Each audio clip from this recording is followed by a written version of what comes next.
ছিল উনি শুধু গ্রিসের রানী না, উনি বাংলাদেশের রানী বলছিলেন না? হ্যাঁ ঠিক আছে। প্রিয় বন্ধুরা, আপনাদের কি মনে হয় আমি একটু বাড়াই বলছি? না, মোটেও না, মোটেও না। আপনাদের কি মনে হয় আমি একটু বাড়াই বলছি? মোটেও না, এটা সত্যি। আসলে দেখেন সব বয়সের মানুষই কিন্তু আছে। ভালো লাগতেছে এই যে এতজন বাংলাদেশি একসাথে ঘুরতেছি, এটা আসলে খুবই সুন্দর লাগতেছে। প্রিয় বন্ধু, এটা কিন্তু এথেন্স না, এটা হচ্ছে এথেন্সের বাইরে আপনার অন্য একটা শহর, ছোট মোটো একটা টুরিস্ট প্লেসের একটা শহর। এটা শুধু টুরিস্টের জন্য এটা ফেমাস।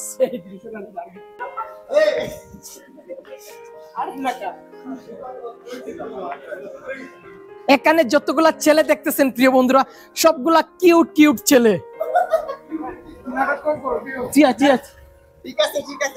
কিছু শ্যামলা দেখতেছেন, এগুলো হচ্ছে ব্ল্যাক ডায়মন্ড বলতে পারেন, একটু চকলেট কালার। আপনি শুধু আব্দুল্লাহ দিন। প্রিয় বন্ধুরা, বিদেশের মাটিতে অথবা ইউরোপের মতো দেশের মাটিতে এখানে বাংলাদেশিরা আসলে ঘুরতে যায়, সেটা সচরাচর দেখা যায় না, সব ক্ষেত্রে কিন্তু দেখা যায় না। কিন্তু যদি শখ থাকে, মনের মধ্যে ফিলিংস থাকে, এই ম্যাডামের মতন যদি রানী থাকে, সাথে রাজা থাকে, তাহলে কিন্তু সেটা সম্ভব।